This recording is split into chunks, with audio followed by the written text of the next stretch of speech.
Welcome to the Survival Through Changes podcast. Today we have 4 scientists just back from an expedition to the Gobi Desert. Welcome, Doctors Ruth, Tet, Gonzalez-Marin, and Gavilan. Thank you. So, what can you guys tell me about the Gobi Desert? The Gobi Desert is considered a cold desert. It can get really hot in the summer, but it is also really cold in the winter.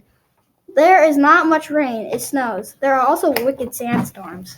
So, how do plants survive in the Gobi Desert? In order to survive in the Gobi Desert, plants have to be adapted to extreme temperatures and very little rainfall. Some of the advantages include deep roots. For example, the saxo tree roots can be up to 30 feet deep. It also stores water in its bark so it doesn't dehydrate. The salt water also has deep roots. The Gobi Desert has tons of salt, and the salt water is adapted to high concentrates of salt in the soil. The tamarind is also tolerant of salt in the soil. Another plant adaptation is structural. Some plants, like the wild onion, have compact leaves to prevent evaporation. That is fascinating. So, what animals live in the Gobi and how do they adapt to desert life? The animals in the Gobi need to adapt to extreme temperatures, little food and water, and sand, and to keep away from predators. For example, the Gobi bear digs a den in the winter to hibernate and keep warm. This bear also has thinner fur for the hot summers. The gazelle is a primary consumer. They need to adapt to stay away from predators. For example, the color of a gazelle blends with the sand. They also live in herds for protection. The Bactrian camel is built for the sand. They have 2 large toes to carry their weight evenly. While walking on the sand, their bushy eyeballs act as a natural sun visor. They can also drink 57 liters of water in one sitting. The Mongolian kulans or asses are excellent water finders. They dig for water. They can also go up to 4 days without water. For camouflage, their coat color changes with the seasons. Well, that is all the time we have for this episode of Survival Through Changes. Thanks again, doctors, for being on the show. Thank you for having us.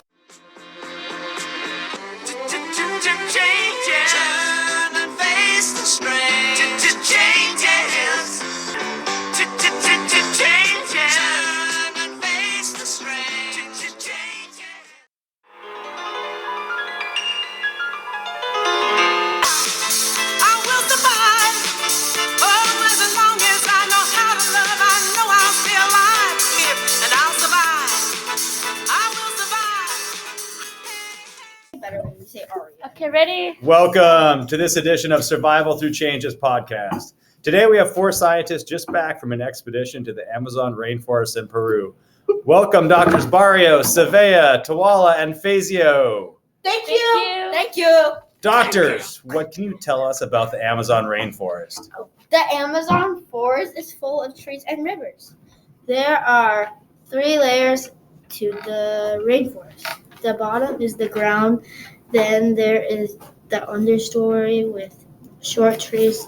The canopy has taller trees, and the tallest trees are in the emergent layer. The adaptations that the animals have in the rainforest have to do with the rivers and trees. For example, the anaconda is green and blends with the trees. This helps them hide from the animal they are hunting.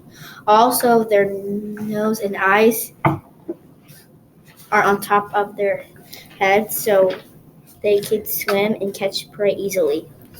The sloth lives in the canopy, as most people know. The sloth is really slow. Living in the canopy helps them stay away from predators on the ground. Another animal, the howler monkey, also lives in the canopy to stay away from predators. Also, because sloths move so slow, algae grows in their fur that blends in with the trees. Howler monkey doesn't camouflage. Instead, they live in groups for protection. Are there animals in the understory that prey on sloths and howler monkeys? Sometimes sloths fall out of the trees and a jaguar will eat them. Jaguars live in the understory. Their bodies are muscular and powerful to catch their prey. Their fur is camouflaged to look like the leaves on the ground so the prey does not see them easily. What about plants in the Amazon? How do they thrive in the rainforest? Because all of the rain plants in the Amazon need to adapt to all that water, some plants have leaves that are pointy, so water runs off. For example, the yellow oleander has pointy leaves. Other plants have waxy leaves to repel, like in the bougainvillea. How about the trees? The trees are really large, so they have bushes roots to hold them up. That was the only. Well, that's all the time we have now for this episode of Survival Through Changes. Thanks again, doctors, for being on the show. Thank you for having us.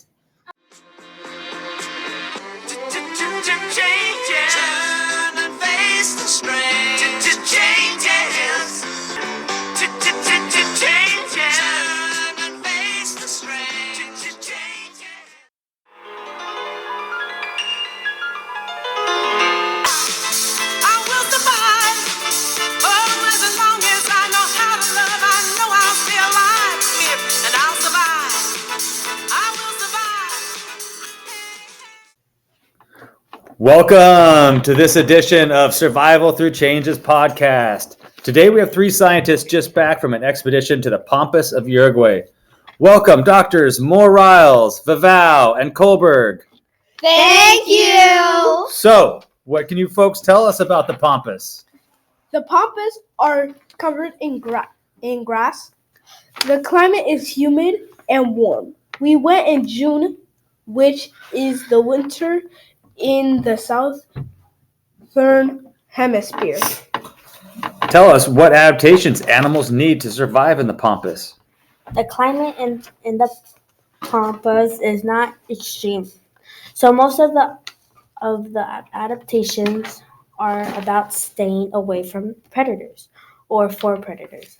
To catch their prey, for example, the gray fox has retractable claws and a rotating wrist that allows them to climb trees efficiently to catch their prey. The gray fox is also hunted, so they also climb trees to escape predators.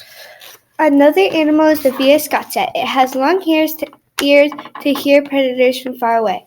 The puma is the apex predator of the pampas. They have strong hind legs that help them get their prey. How about the plants? What adaptations do Pampas plants need to survive? There is much rain on the Pampas and it is windy, so plants have to adapt to the windy, warm, humid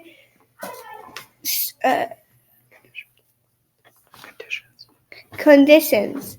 For example, the milkweed has a woody stem to protect against the wind and their seeds are in pods with a silky tuft layer of hair that allows them to be blown by the wind. The ombu is a bush that looks like a tree. It does not need much water to survive. These plants are wildly spaced from each other, so they don't compete with their other for water. The pampas grass like moist areas because the pampas are humid. Pampas grass can thrive. They like to grow along small stream banks or shallow, moist ravines. Interesting. Well, that is all the time we have for this episode of Survival Through Changes. Thanks again, doctors, for being on the show. Thank you Thank you for having us.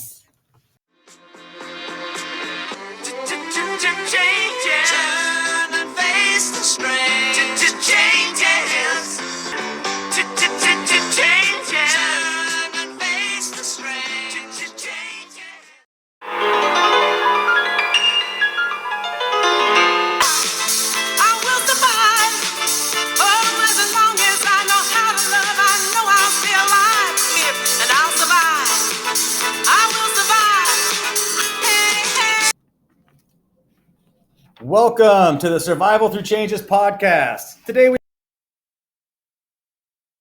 are in Alaska. Welcome Doctors Marlowe, Garrity, Saturn, Alfonso, and Abrego Perez. Thank you. So, what can you scientists tell us about the tundra of Alaska? The tundra has snow, the climate is very cold, and there are amazing animals there. You can see the northern lights. What adaptations do animals need to survive in the tundra?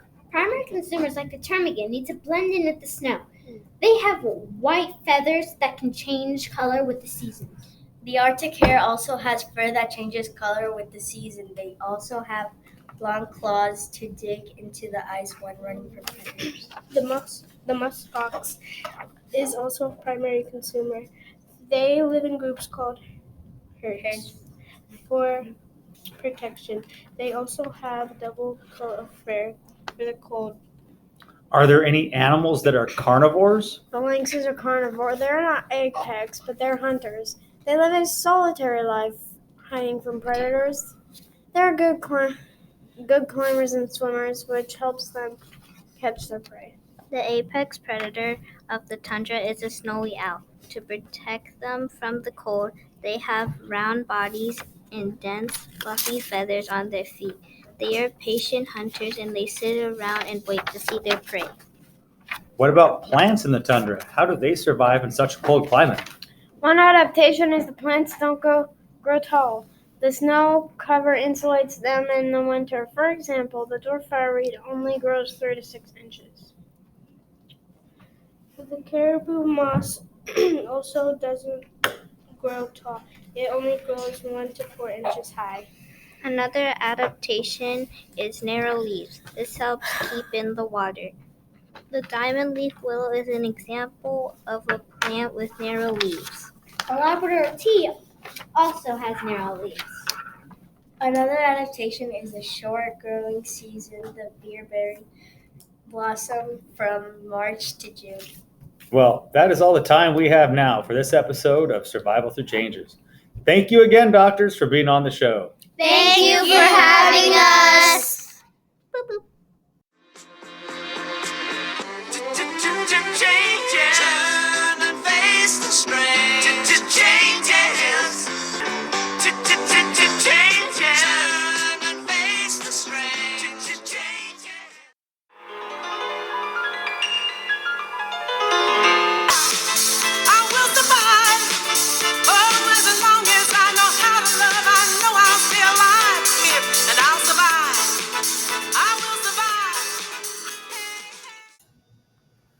Welcome to the Survival Through Changes podcast. Today we have 4 scientists just back from an expedition to the North Pole. Welcome, Doctors Lugo Madrigal, Megan, Flores, and Escalante Soto. Thank you. So, what can you folks tell us about the North Pole? Well, you can't exactly go to the North Pole because it is an ocean with icebergs. We actually went to Greenland in the Arctic Circle. Ah, what is the climate like in the Arctic Circle? When we were there in July, the temperature was just above freezing. There was a midnight sun at that time, so it never really got light or dark. The midnight sun was beautiful. Mm-hmm. How do animals survive in such cold temperatures? The the animals need to keep warm. The they also need to food find food ble- and keep them warm.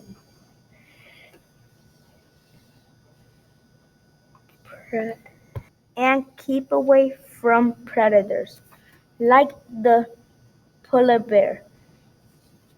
The polar bear has thick, thick, dank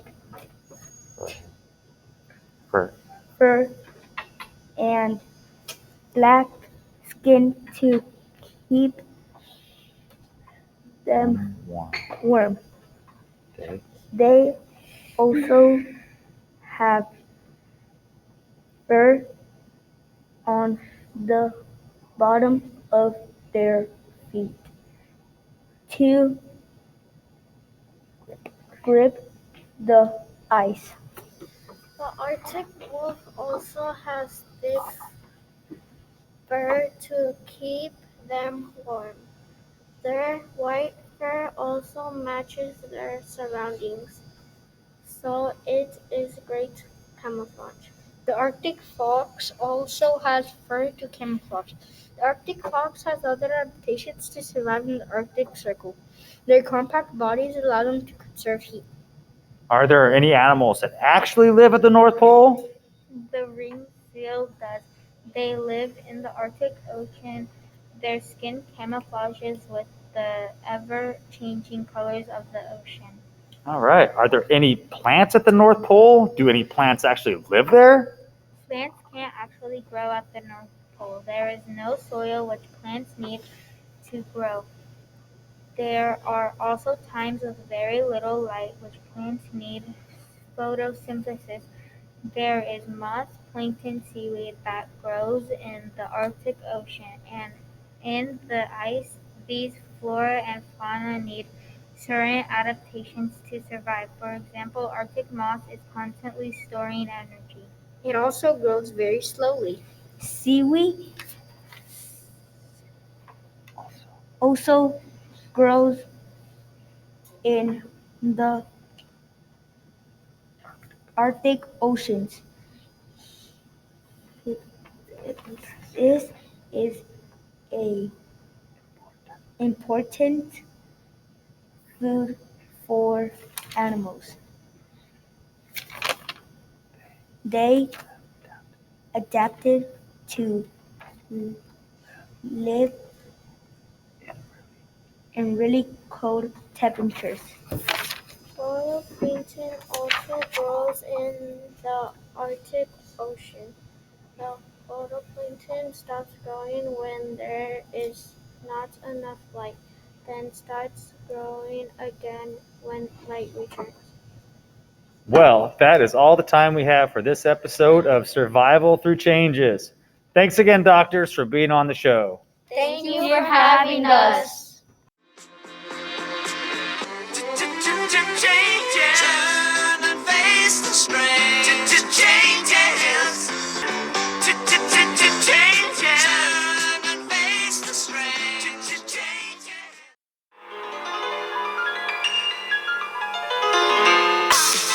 I will survive. Oh, as long as I know how to love, I know I'll stay alive. And I'll survive. I will survive. Welcome to this edition of Survival Through Changes podcast. Today we have three scientists just back from an expedition to the Gobi Desert. Welcome, Doctors Biniam Gutierrez Bayo and Batista Gennaro. Thank you. Thank you. Thank you. So, doctors, what can you tell us about the Gobi Desert? The Gobi is the largest desert in Asia. It doesn't get much rain because the Himalayas shield it from rain. There are many geographical regions. There are mountains, grasslands, a plateau, and a plain. Of course, there are also sand dunes. The climate is pretty extreme. It can be 100 degrees in the summer and negative 45 degrees in the winter. Interesting. What do animals need to survive in the Gobi Desert? Because the Gobi is a desert, there isn't much rain, so animals need to find water. Also, they need to adapt to the extreme temperatures. The jerboa doesn't drink water at all. They get the hydration they need from the plants and insects they eat. The jerboa is really small and needs to keep away from predators. They have a sand-colored coat of fur that helps them blend into the desert. What are some of the predators that live in the Gobi Desert? The snow leopard is an apex predator in the Gobi. They have long, strong hind legs that allow them to jump from cliff to cliff. When chasing the prey when it is cold in the winter, their small ears help them hold onto heat. The marbled polecat is also an apex predator. They have very sharp teeth that act as a weapon when catching prey. They have adapted to the heat by being most active in the morning and evening. How do plants survive in such extreme conditions? There are many plants that can survive in the Gobi. One adaptation is to have a short growing season like the batis. The batis flower from midsummer to fall. Another adaptation is to have small to medium-sized leaves, like the binweed. Smaller leaves help the plant not lose water. Roots are how plants get water, so the plants in the Gobi need to have good roots. Some plants have long roots. They can reach far down to get water. Others, like a como, have strong roots that are drought tolerant. Well, that is all the time we have for this episode of Survival Through Changes. Thanks again, doctors, for being on the show. Thank you for having us.